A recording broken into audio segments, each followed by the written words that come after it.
6월은 나라 사랑의 달, 호국의 달이죠.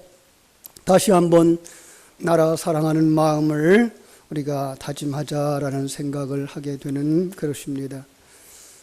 우리 스스로에게 한번 물어봤으면 좋겠습니다. 정말 나라를 사랑하는 마음이 내게 있는가? 6월 13일은 국민투표지, 그죠?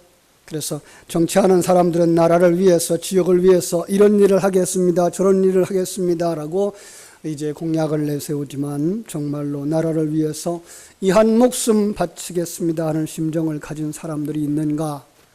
의문을 가지지 않을 수가 없습니다.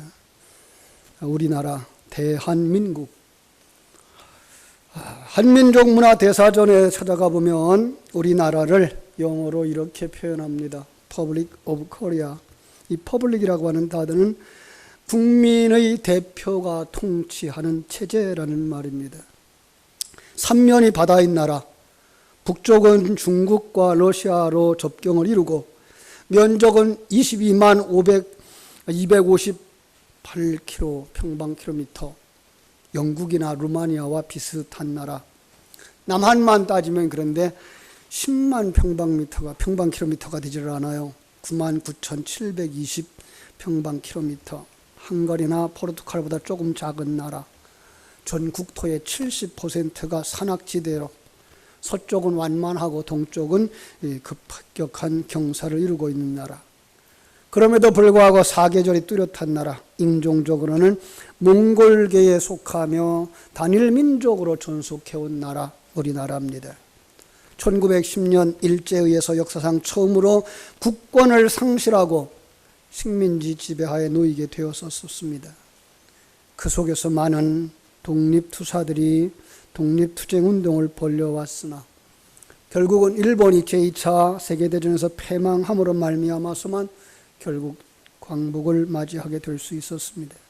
그러나 그 광복도 38선을 경계로 미국이 남쪽에, 그리고 북쪽은 소련이 이렇게 군정을 실시하는 상황이 되어졌고, 이때부터 독립을 이루지 못한 채 남북이 분열된 상태입니다.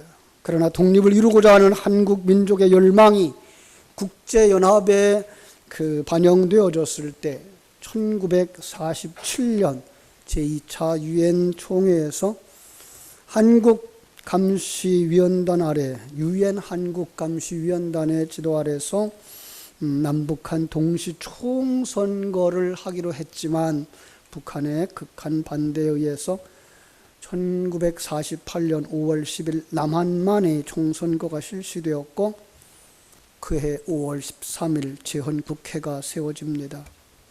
제헌국회는 7월 17일 날 대한민국 헌법을 제정해서 공포하고 그달 20일 초대 대통령으로 이승만을 선출하였습니다. 그래서 대한민국은 1948년 8월 15일 국내외에 그 성립을 선포하고 자유민주국가의 일원으로서 출발해서 오늘까지 이르게 됐습니다. 국제연맹은 이와 같이 성립된 대한민국 정부를 한반도에서의 유일한 합법정부라고 인정을 했습니다. 대한민국의 국어는 한글이고요, 국기는 태극기입니다. 국가는 애국가이고요, 그리고 북화는 무궁화입니다. 여기에 우리가 살고 있습니다. 이것을 잃어버렸을 때 금방 영상에서 보았던 것처럼 손기정 선수와 같이 1등을 하고도, 마라톤에서 올림픽 마라톤 경기에서 1등을 하고도, 남승용 선수와 같이 3등을 하고도 그들은 고개를 떨굴 수밖에 없었고 슬픔을 표현할 수밖에 없었습니다. 왜죠? 그들의 가슴에 태극기를 달 수가 없었기 때문이었습니다. 성경 속에도 이런 나라 잃어버린 이야기가 가득 담겨져 있습니다. 비록 이스라엘이라는 나라이지만 천지 만물을 창조하시고 섭리하신 하나님을 믿는 우리에게는 그 사건을 통해서 말씀하시는 하나님의 음성을 듣게 합니다.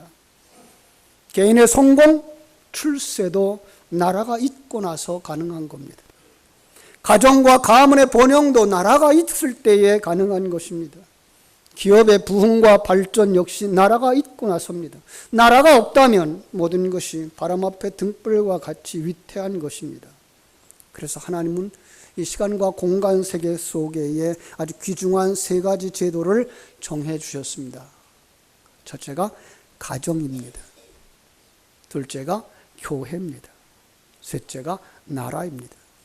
따라서 성도는 성도의 신앙생활을 위하여서 가정을 세워야 되고, 가정을 사랑하는 것 같이 교회를 사랑해야 되고, 교회를 사랑하는 것 같이 나라를 사랑하는 사람들이 되어져야 됩니다. 그리고 나라를 받들고 섬기는 것과 같이 하나님의 나라를 세우고 받들어야 하는 것입니다. 성경에 보면 그래서 많은 애국자들의 모습이 나옵니다. 모세를 비롯해서 사무엘이나 다윗, 기드온, 에스더, 느헤미야, 예레미야 등등 열거하기에도 시간이 부족할 겁니다. 역사 속에도 있습니다. 칼빈, 낙스, 루터, 미국의 독립전쟁에서 큰 인물들 역시 열렬한 성도들이었다는 것 우리는 기억합니다. 참된 기독교가 있는 곳에 참된 애국자가 있었고, 애국자가 있는 곳에는 분명 그리스도인이 있었던 것입니다. 오늘 본문은 신앙의 사람 느헤미야의 나라 사랑에 관한 말씀입니다. 자, 성도는 어떻게 나라를 사랑해야 할까? 오늘 말씀을 통해서 정리해 보려고 합니다. 느헤미야는 첫째로 나라 생각하는 마음을 충만되어져 있었습니다. 느헤미야가 포로로 잡혀간 이 바벨론이 분열되어지죠. 메대와 바사로 나누어지는데 그 당시에 바사 나라의 왕의 술 맡은 관원으로 봉직하고 있었습니다. 예. 느헤미야는 비록 포로의 후예로 남의 나라에 가서 살았지만은 거기서 충성하고 성실하게 인정을 받아 왕의 신병의 사람이 되었던 겁니다. 여기에서 우리는 우리가 하나님의 허락하신 환경 속에서 살아가는 삶의 지혜, 이 환경 왜 하나님이 우리에게 주셨을까? 이 환경 속에서 우리는 어떻게 하나님의 자녀답게 살아가야 하는가를 배우는 지혜가 있습니다. 한 걸음 더 나아가서 느헤미야는 자기가 살고 있는 나라가 아니라 또 하나의 나라를 위해서 가슴에 품고 살았는데 그게 바로 예루살렘입니다. 예, 그것은 천국을 상징하기도 하고 있고요, 이 땅에서 한 나라를 상징하기도 하고 있습니다. 하나님은 예레미야의 예언처럼 그들이 70년 만에 귀국을 하게 하시죠. 1차로 귀환할 때의 지도자가 스룹바벨이었습니다. 스룹바벨을 인도하여서 성전을 재건하기 시작했는데 이런저런 난관에 부닥쳐서 중단되어졌을 때 하나님은 하나님의 사람을 보내셨고요. 하나님의 사람은 학개와 스가랴 선지자의 격려, 그 권면의 말씀을 듣고 그들이 다시 일어나 성전을 어렵게 완성했습니다. 하지만 나라는 아직도 재건되지 않았습니다. 그때에 느헤미야는 아직 바사에 머물고 있었습니다. 비록 그는 바사에 머물고 있었지만 그의 마음은 항상 고국 예루살렘을 생각하고 있었습니다. 흩어져 있는 유대인들에게 예루살렘은 영원한 고향이었고 천국의 옆이었기 때문에 그렇습니다. 우리가 잘 아는 대로 다니엘과 같은 사람도 하루에 3번씩 창문을 열어놓고 예루살렘을 향하여서 기도했다고 하는 것 잘 알고 있습니다. 느헤미야도 왕궁의 술 맡은 관원이었지만은, 왕의 총애를 받는 사람이며 부귀영화를 누리는 사람이었지만은 자기 고국 예루살렘에 대한 마음 다니엘이 못지않게 열심이었던 것을 알 수가 있습니다. 그래서 형제 하나니의 그 소식을 들었을 때에 그는 정말로 애통할 수밖에 없었습니다. 여러분, 자기 나라에서 떠나본 적이 있습니까? 그 사람들이 자기 나라에 대한 애착심이 생겨나고 애국심이 생겨나더라고요. 그래서 대부분의 유학생들, 그 유학생들의 방에는 태극기가 달려져 있습니다. 예. 2003년부터 2010년까지 그 미국의 골프 대회가 있습니다. 거기에서 우승을 했던 여자 골프 선수가 있습니다. 로레나 오초아라고 하는 여자인데요. 굉장히 골프를 잘했다고 그래요. 그래서 그 세계 최고의 골퍼, 또 여제라고 하는 칭찬을 들었는데 2년만 있으면 이제 명예전당에 오를 수 있는 그 시기에 그는 은퇴를 자청합니다. 이유가 가정을 지키기 위해서, 그리고 교회에 빠지지 않기 위해서, 더 나아가서 나라를 사랑하기 위해서.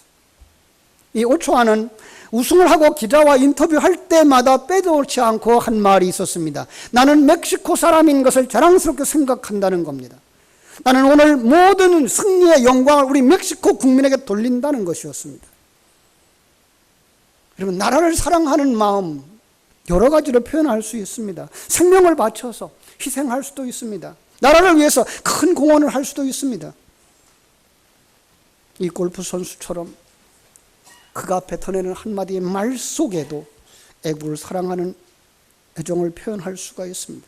사실 멕시코인이라고 하는 말은 그 골프하고 있는 미국의 사회 속에서는 그렇게 반가운 말이 아니었습니다. 미국에서 아주 천대받는 사람들이었기 때문입니다. 그러나 그럼에도 불구하고 그는 이 미국과 세계를 향하여서 자랑스럽게 자기의 나라를 이렇게 표현했던 것을 우리는 알 수가 있습니다. 우리도 내가 대한민국 백성이라고 하는 것, 대한민국에 살고 있다는 것을 자랑스럽게 여길 수 있게 되기를 주님의 이름으로 축복합니다.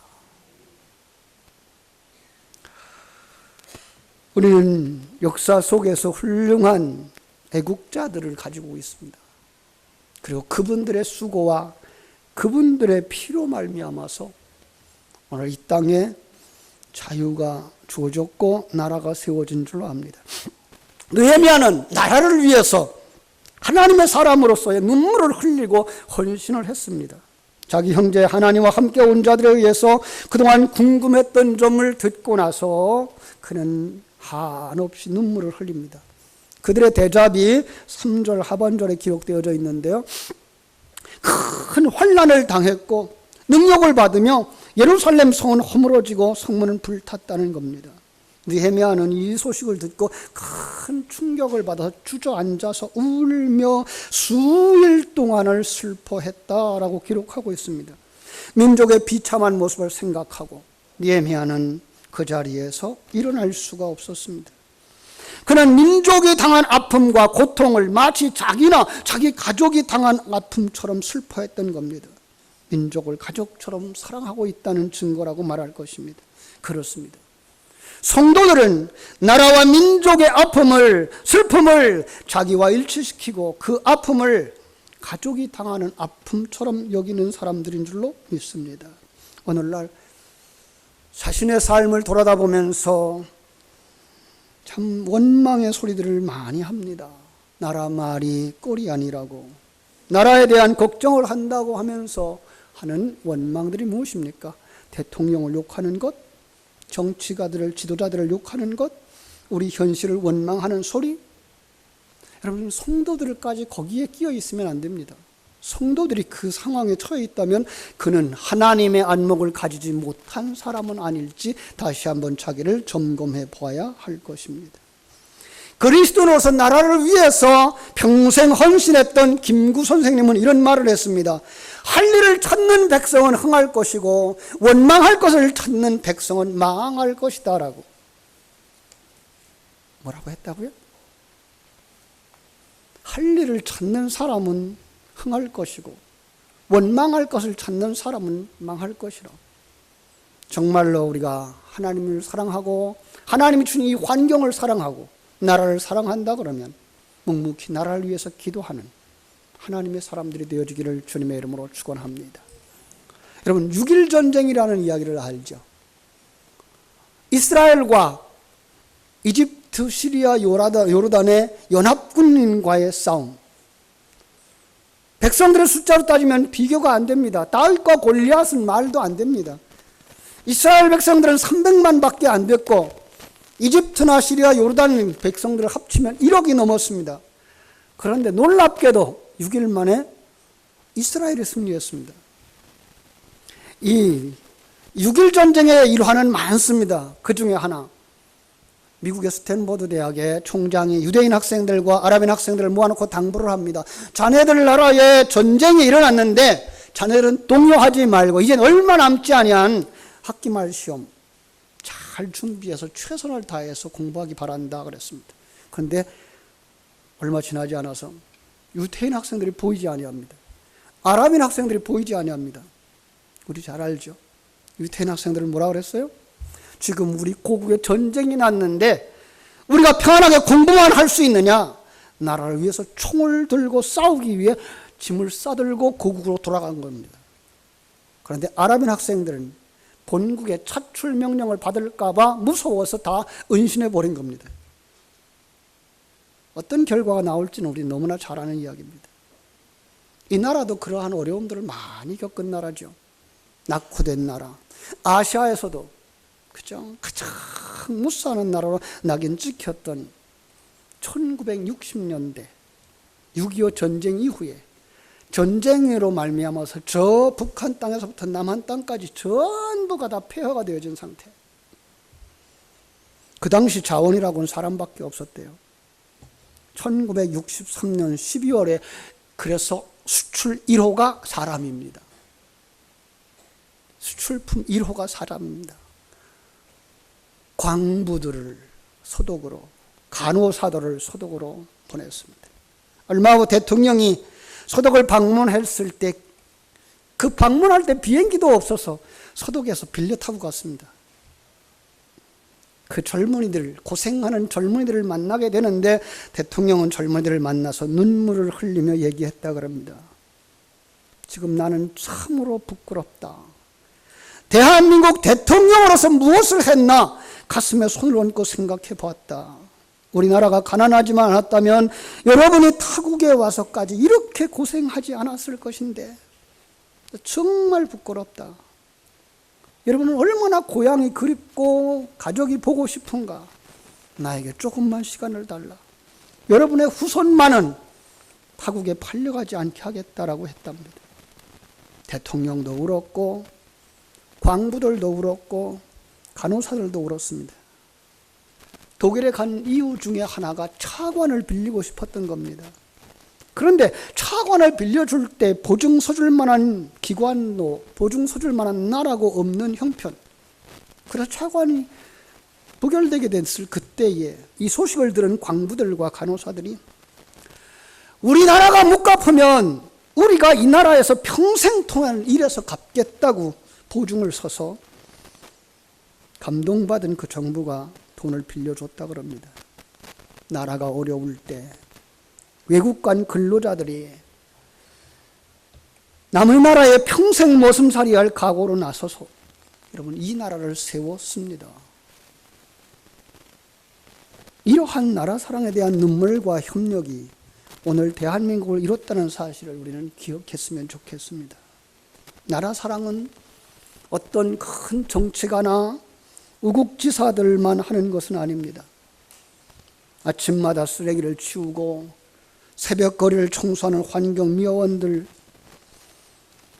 공장에서, 건설 현장에서, 식당에서 허드렛 일을 하는 사람들, 바로 그들 속에 충분히 나라 사랑을 표현해내고 있는 것을 우리는 볼 수 있어야 됩니다. 나라를 생각하고 삶에 충성스럽게 헌신하는 그 사람이 바로 애국자이기 때문에 그렇습니다. 바로 예배하는 우리 성도들이 이러한 마음을 가지고 하나님이 허락하신 삶의 환경 속에서 주어진 직무를 충성스럽게 감당하는 애국자들이 되시기를 주님의 이름으로 축원합니다. 느헤미야는 나라를 위해서 금식하며 기도했습니다. 이스라엘 아픈 소식을 들은 그는 큰 슬픔과 충격이었습니다. 수일 동안 망연자실해서 눈물과 슬픔으로 지냈죠. 그러나 언제까지나 그렇게 슬픔과 눈물에 젖을 수만 없었습니다. 그는 연약한 무릎을 일으켜 하나님 앞에 금식하며 기도하기 시작했습니다. 그리고 왕에게 호소할 수 있었습니다. 내가 할 수 있는 일이 무엇입니까? 내가 나라를 위하여 할 수 있는 일이 무엇일까? 내가 속한 이 교회를 위해서 할 수 있는 일이 무엇일까? 내가 속한 이 가정을 위해서 할 수 있는 일이 무엇일까? 먼저 기도하는 일일지도 모릅니다. 그러나 기도만 가지고는 부족한 것입니다. 우리는 행동하는 일꾼들이 되어져야 할 줄로 믿습니다. 그는 민족적인 죄악을 회개합니다. 민족의 죄악을 자기의 죄로 여기고 기도했습니다. 동족의 아픔과 고통을 자기의 아픔과 고통으로 알고 구원해 주기 위해서 기도했던 것입니다.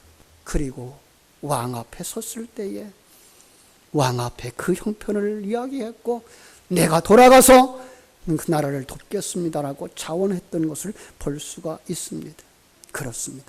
진정한 애국자는, 진정한 나라를 사랑하는 자는, 진정한 교회를 사랑하는 자는, 진정한 가정을 사랑하는 자는 나쁜 결과에 대해서 남에게 돌리지 않습니다. 진정한 애국자는 정치, 경제, 교육, 제도의 개혁을 부르짖기 전에 자기 자신의 개혁을 시작하는 사람인 줄로 믿습니다. 우리는 1997년도의 형편을 기억하실 것입니다. IMF지요.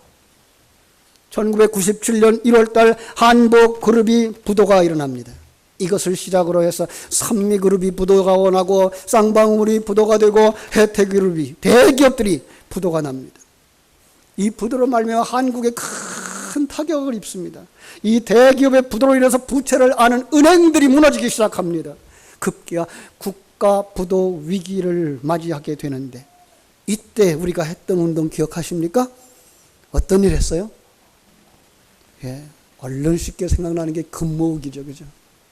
여러분, 장롱 속에 있었던 애기 반지까지, 죄종들도 그렇게 자랑스럽게 달고 다녔던 십자가 배지까지 다 모았습니다. 또 하나의 운동이 있었습니다.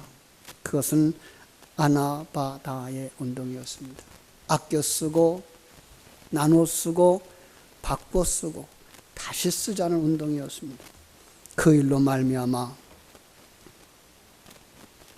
정말로 아시아 국가 중에 처음으로 IMF 지원을 받았던 195억 불을 갚을 계획보다 3년이나 앞당긴 2001년 8월 달에 다 상환할 수 있게 되었습니다.